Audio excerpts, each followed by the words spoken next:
Super-Homem, Batman, Homem-Aranha, o Hulk. Os super-heróis emocionaram e inspiraram gerações de leitores, ainda que muitos críticos os considerassem infantis. Mas se retirarmos as máscaras, veremos uma história mais complicada. Desde a Grande Depressão, os super-heróis lidam com profundas questões pessoais, sociais e políticas. E em todas as eras, as forças que moldaram nosso mundo transformaram o deles.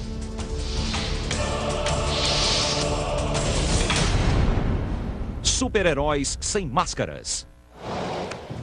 Em 1938, o primeiro e maior super-herói de todos, o Super-Homem, saltou das páginas da Action Comics número 1 para a imaginação de milhares de crianças.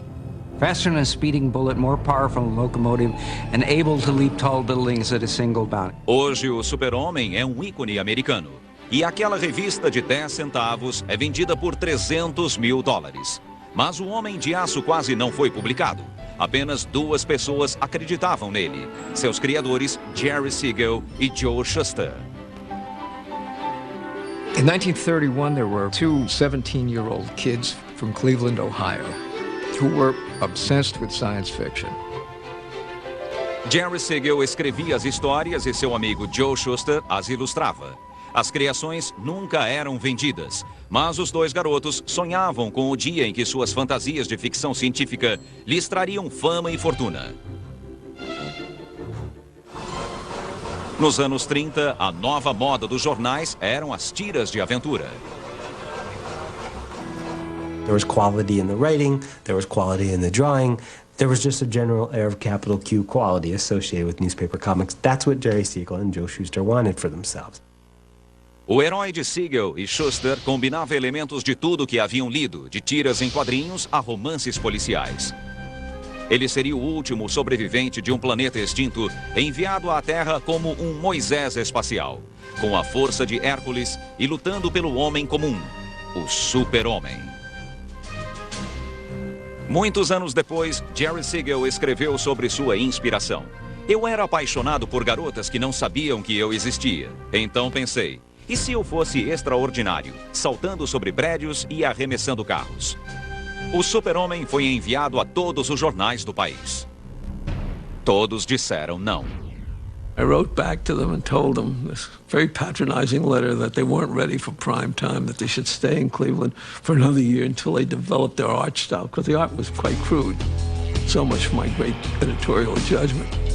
Os jornais disseram não, mas uma outra mídia parecia mais promissora: as revistas em quadrinhos. Vendidas nas bancas por 10 centavos, as revistas eram apenas reedições das tiras de jornal. It was the cheapest way for newspaper publishers to repackage their comic strips. It was the video tape of its day. Então, em 35, Malcolm Wheeler Nicholson, um ex-escritor transformado em editor de quadrinhos, teve uma ideia revolucionária: revistas em quadrinhos com histórias inéditas. Mas para a ideia dar certo, o material precisava ser barato. The only people they could get to produce this content were guys that couldn't get work doing anything else because they were too young, or they were too inexperienced, or they were Jewish. Siegel e Shuster se encaixavam no perfil. A companhia de Wheeler Nicholson, batizada como DC, contratou a dupla. Em 38, a empresa, sob nova administração, deu uma chance à tira que todos haviam rejeitado. Siegel e Shuster, aos 23 anos, finalmente viram o Super-Homem publicado na primeira edição da Action Comics. Shuster cut up the panels, rearranged them in comic page form, and the golden age of comics began with the first issue of Action Comics. Imagine how amazing it would be to open up that first issue. I'll never have anything approaching the level of a sense of wonder that those first kids that opened up Action #1 had way back in the day. As primeiras histórias eram simples, mas diretas. Ao contrário dos heróis dos jornais, o Super-Homem vivia no mesmo mundo dos leitores. Não era a Inglaterra medieval ou outro planeta, e sim uma cidade, uma metrópole com multidões enfurecidas e violência doméstica, onde políticos corruptos e empresários exploradores iniciavam guerras na América do Sul. Era o mundo real de 38, um mundo que precisava de um herói. He was the spirit of the people.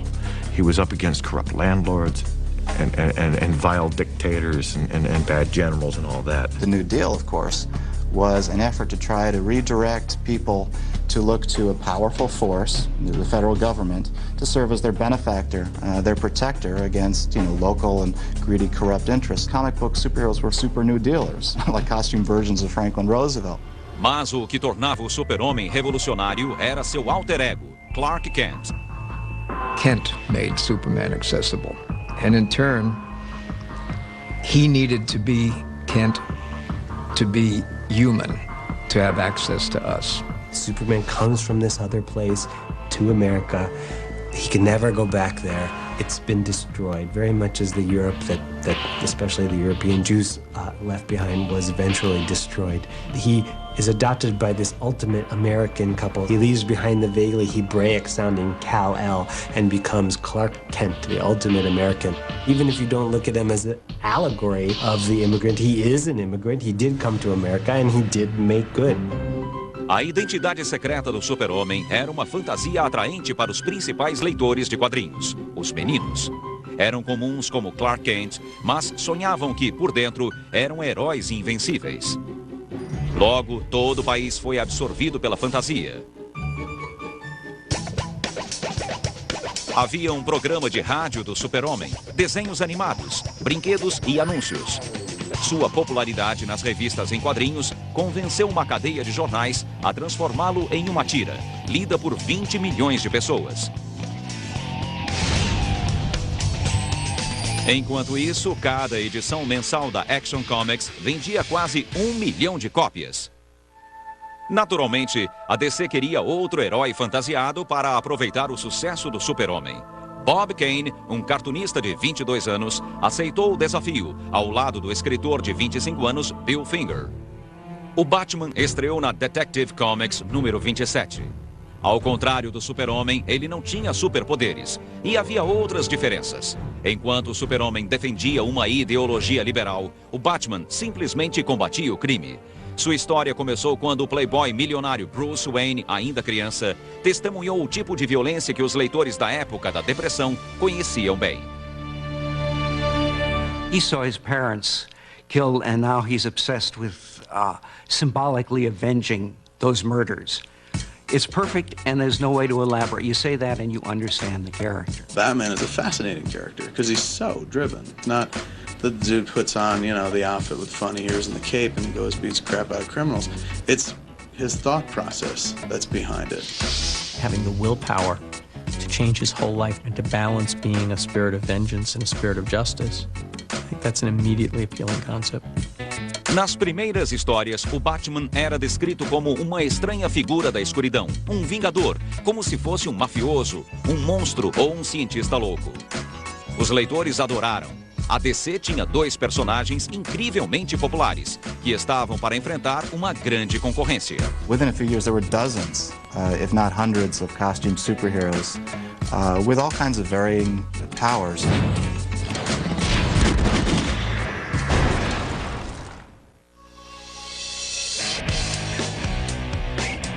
Com 2 super-heróis muito diferentes fazendo sucesso nas bancas, logo as outras editoras entraram no ramo dos quadrinhos. Elas sabiam o que os leitores queriam, combatentes do crime com nomes atraentes e, acima de tudo, uniformes. Foi uma lição que Will Eisner aprendeu quando estava criando um herói detetive. Certa noite, ele recebeu uma ligação de seu editor, Busy Arnold. Working on the drawing board, and the phone rings, and I could hear the jukebox going on. He was in a bar. He said, "Have you got a character yet?" I said, "Yeah, I've got this guy, a detective." He said, "Yeah, but does he have a costume?" So I'm sitting there, I was drawing the face, and I drew a mask on him. I said, "Well, he's got a mask." He says, "That's good, that's good." "What else?" I said, "Well, he wears gloves." "Oh," he says, "go with that." He says, "That's good." So anyway, that was how the Spirit got a costume. Em 1940, os super-heróis fantasiados inundavam as bancas. Na DC, o Super-Homem e o Batman receberam a companhia do Flash, do Gavião Negro, do Lanterna Verde e outros. As rivais ofereciam o Homem-Gato, o Homem-Bala e muito mais. A DC era a maior editora de quadrinhos, mas havia mais de 10 concorrentes. Uma delas era a Timely Comics, que depois seria conhecida como Marvel. DC comics were certainly better drawn and better written, but the Timely books seemed to embrace more mavericks and wilder ideas. Por exemplo, Bill Everett, criador do antissocial Príncipe Submarino, e Carl Burgos, criador do androide combatente do crime, o Tocha Humana, queriam que seus personagens se enfrentassem em uma batalha gigantesca. Fire and water, the battle of the century. O editor da Timely, Martin Goodman, ouviu a ideia na quinta-feira e mandou que Burgos e Everett a apresentassem na segunda. So Bill and Carl called up everyone that they knew who was involved in comics for a kind of jam session. Pages were being drawn before they were written. One guy who turned the bathroom into his office put a board across his legs and wrote in the bathtub. People who were yelling out their ideas, arguing about which would be the best way to get the job done. The neighbors went crazy, called the cops. The phone was ringing off the hook, but by Monday morning, those dozen guys had completed a 60-page book. The first generation of comic book creators were incredibly hardworking men. They had all grown up in lower working class environments, practically without exception. The Great Depression had an awful lot to do with the fertility of comics in all of those years. These guys were willing to work incredibly hard to make the stuff real. Desses trabalhadores na Timely era parente distante do editor chamado Stanley Martin Lieber. Lieber ficaria conhecido por seu pseudônimo, Stan Lee. Considerado por muitos o pai dos quadrinhos modernos, Lee começou na Timely em 1939 como assistente. Já naquela época, Lee achava que os super-heróis deviam atender a público mais velho. Para o editor Martin Goodman, isso era loucura. I used to argue with him because I wanted to write things that were a little more adult for more intelligent readers. And he used to say to me, Stan, we have nobody but very young kids reading our books and a few illiterate adults. Muitos dividiam a opinião de Goodman. Embora as tiras de jornal fossem lidas por todos, os editores de quadrinhos sabiam que as revistas eram lidas quase exclusivamente por crianças. Kids began reading comics as soon as they could read. It was the first purchase you made yourself, except for maybe a pack of gum or penny candy. Então, ao invés de amadurecerem, os super-heróis começaram a mudar para refletir o mercado infantil. Para tornar o Batman mais acessível às crianças, seus criadores transformaram o estranho Vingador do Mal em uma figura paterna. Eles inventaram Dick Grayson, jovem acrobata que, como Batman, vê seus pais serem mortos. Batman abriga o garoto e o transforma em Robin, o garoto prodígio. A teoria era que os leitores jovens se identificariam com os heróis jovens. E realmente, as vendas de Batman dobraram após a estreia de Robin. Logo houve uma avalanche de parceiros, o Tocha Humana e Centelha, Sandman e Sandy, Arqueiro Verde e Ricardito, Homem-Gato e Kitty, Terror Negro e Tim. This idea of kid sidekicks, I hated it. The court would go after the guy for imperiling the safety of a minor, if nothing else.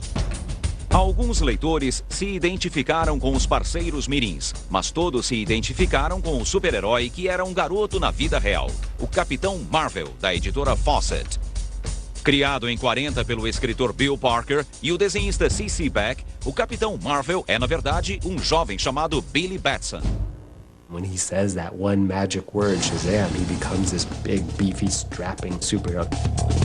That's kind of the ultimate wish fulfillment aspect of the superhero. And I don't think it was ever expressed more purely than in that form. Mas a editora do Super-Homem, a DC Comics, achou que o Capitão Marvel, homem forte e voador que usava capa, era muito parecido com seu personagem. E foi à justiça. DC just felt threatened by Fawcett because Captain Marvel for a while was outselling Superman, and they kept at that lawsuit. A batalha legal durou 12 anos, até 53, quando a Fawcett finalmente concordou em parar de publicar o Capitão Marvel. Os leitores da época não ficaram sabendo da batalha entre o Super-Homem e o Capitão Marvel.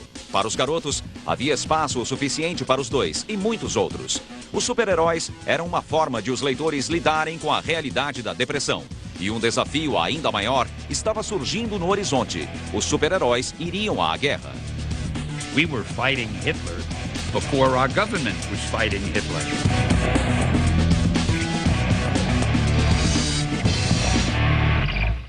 Embora a América ainda não estivesse envolvida, muitos super-heróis estavam. Ao final do ano, Namor havia direcionado seu ódio aos humanos contra os nazistas em particular. We just could all see what a menace Hitler was. It was more than what he was doing to the Jews. It was what he was doing to the whole world. He was gobbling up countries. Os criadores do Super-Homem, Jerry Siegel e Joe Shuster, achavam que o Homem de Aço podia acabar com a guerra em 2 páginas. Em uma matéria especial da revista Look, em fevereiro de 40, o Super-Homem simplesmente sequestra Hitler e Stalin e os deixa na Liga das Nações. Fim da história, fim da guerra. In American society, we believe in instant solutions. Superheroes do that. A vitória fictícia do Super-Homem chegou até o ministro da propaganda nazista, Joseph Goebbels, que teria chamado o Super-Homem de judeu. O jornal oficial da SS taxou Siegel de física e intelectualmente circuncidado. Os super-heróis faziam muito mais do que levantar a bandeira. Eles a vestiam. A Timely Comics tinha o maior antinazista de todos, que entrou em cena com uma capa inesquecível. Captain America threw a smashing right cross to the jaw of Adolf Hitler. That said everything about the character. They got hate mail for that. They got hate mail from isolationists.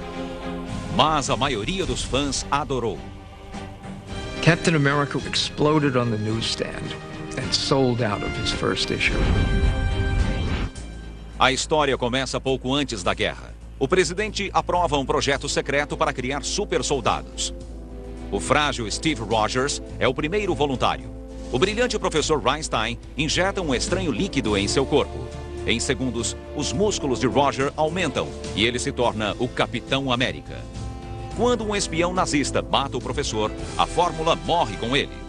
O Capitão América fica sozinho, com exceção de um parceiro juvenil, Buck Barnes. O Capitão América foi criado por Joe Simon e Jack Kirby, que desenhou as 10 primeiras edições. Joe was a writer. Jack was always at that board, mumbling to himself, smoking a cigar and drawing. Jack Kirby, nascido Jacob Kurtzberg, se tornaria uma das lendas da indústria. He was the Shakespeare or Cervantes, or take your pick, of comic books. He introduced a whole new level of motion into comic books, and that was revolutionary for the time. The page couldn't contain the degree of action. Simon e Kirby misturaram ação com profecia política. Na primavera de 41, o Capitão e Bucky impediram que uma nação asiática destruísse a frota americana do Pacífico, 7 meses antes do ataque a Pearl Harbor, quando os japoneses destruíram a frota na vida real. A fúria do Capitão América ecoou a do país. Com a guerra declarada, os heróis deixaram de ser cautelosos. The superheroes went off to war with great gusto. Week after week, month after month, just pounding the hell out of the Nazis. The stories had so much pro-American propaganda that you'd almost think they were subsidized by the government, but it was just, we felt we had to do that. And then something very interesting happened, which was that comic books were included in care packages that were sent to soldiers, along with chocolate and cigarettes, and comic books became part of the standard reading material for GIs serving in the Second World War, and they liked them. Os super-heróis estavam em sintonia com o esforço de guerra do governo e as vendas explodiram de 15 milhões por mês em 42 para 25 milhões no ano seguinte. A Segunda Guerra foi o auge da era de ouro dos quadrinhos. E por que não? Nos quadrinhos, os americanos sempre venciam. The war in the comic books looked like something that was kind of fun. And the striking contrast between that and the war itself must have bothered some people. Havia dois tipos de japoneses, dentuços e com presas. Mas embora os japoneses e alemães fossem retratados como monstros sádicos, o grande terror nazista jamais foi mencionado. Certainly it was an opportunity to talk about the Holocaust, which everybody knew was beginning to happen. But nobody in comics would attempt it because I think essentially you felt that your audience wouldn't be interested in that. They wouldn't understand it. There was a sort of irony in the fact that these characters, many of whom in that period in the Golden Age had been evolved to fight the Nazis, were themselves very much in the Nazi ideal. The idea that you can solve problems through physical strength, by being stronger and more dominating, more powerful, that is fascism. I mean, that's it. That's the essence of fascism. And I don't think the creators of superheroes or the kids who were reading at the time were the slightest bit aware of it. Para uma das personagens, o fascismo era apenas outro exemplo de agressão masculina. E essa era apenas uma das diferenças da Mulher Maravilha. Wonder Woman was a particularly interesting character, created by a psychologist. Charles Moulton era, na verdade, o Dr. William Moulton Marston, um escritor, um dos inventores do polígrafo e um dos primeiros defensores dos quadrinhos. Marston foi contratado pela DC como consultor. The honcho hired him to think of a way to do a female Superman. Why not go after the girl audience? And Marston apparently decided to do it himself. He came in probably as the first established writer to move into doing comics. Marston deu início à saga em 41, quando um oficial de inteligência ferido, Steve Trevor, aterriza seu avião na Ilha das Amazonas Imortais. A filha da rainha, a princesa Diana, se apaixona pelo homem indefeso. O amor a faz perceber que as Amazonas estão diante do mesmo dilema dos isolacionistas e pacifistas: ignorar os nazistas ou lutar pela liberdade. Contra a vontade da mãe, Diana volta com Steve para defender os Estados Unidos, descritos pela deusa Atena como o último refúgio da democracia e da igualdade para as mulheres. Como o Super-Homem, a Mulher Maravilha era mais forte do que uma locomotiva e tinha acessórios melhores do que o Batman. Um avião invisível, uma tiara telepática, um laço mágico que forçava os outros a obedecê-la e braceletes à prova de balas. Wonder Woman was a great success. The female aspect was very heavily played.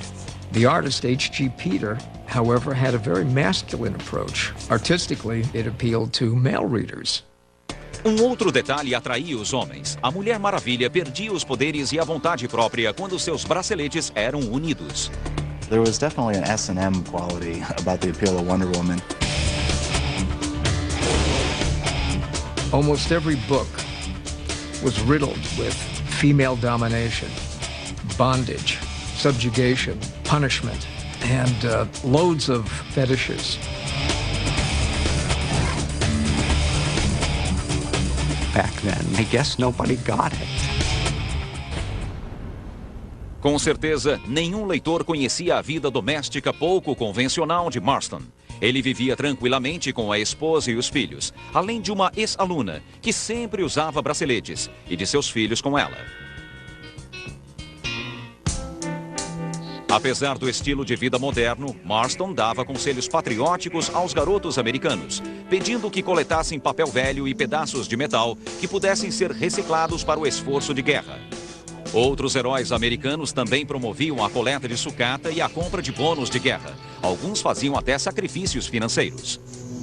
Captain America requested kids not to send a dime for the membership card and the tin badge, but to spend the dime for war bonds. You know, every dime you spend may be the dime that puts a bullet in the last Jap in the war. Aqui, o parceiro do Capitão América pede que os garotos coletem papel para o esforço de guerra. Mal sabia ele que esse pedido transformaria revistas de 10 centavos em tesouros valiosos. World War II created the collector's market to some extent, because when they were looking for paper, the first thing that Mom wanted to throw out was those damn comic books. And so when you go and find a Golden Age book that's selling for $6,000, you can thank World War II for that.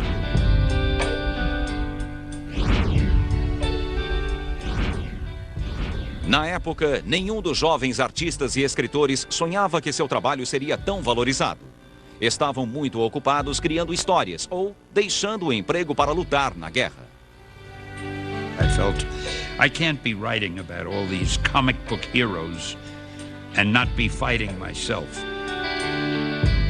When the artists and writers went off to war, the publishers had to give the strips to different artists and different writers, and the publishers began to feel that they were in charge of these characters. The characters became corporate characters, controlled more by the corporation. Os leitores também queriam um pouco de calma e estabilidade após 16 anos de depressão e guerra. Os heróis perderam sua força. By 1945, Batman was an establishment figure. He carried a platinum badge. Superman went through a change as a sort of outside loner into the ultimate lawful authority.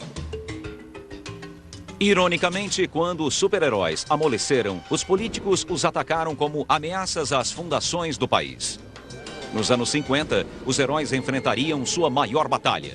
Não contra um cientista louco ou um exército estrangeiro, mas contra o Senado americano.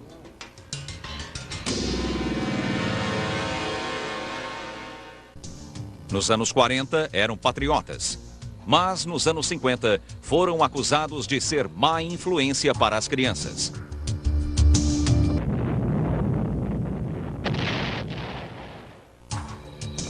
As revistas em quadrinhos atingiram sua maior popularidade no início dos anos 50. O racionamento de papel da guerra foi suspenso e as vendas mensais haviam passado de 25 milhões em 43 para quase 100 milhões 10 anos depois.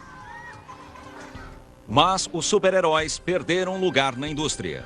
Os leitores estavam mais interessados em animais engraçados, comédias adolescentes, faroestes, gangsters e contos de terror. Superheroes were so closely tied in with, first of all, the culture of the New Deal and then the World War II culture, that they had trouble surviving. When the war was over, the enemy was beaten. We didn't need superheroes anymore. Not only had the GIs changed their tastes and grown more sophisticated, but the guys who were making the comics were tired of the same slugfest. The luster died, and the superhero died with it. There were only three that endured, and that was Superman, Batman, and Wonder Woman.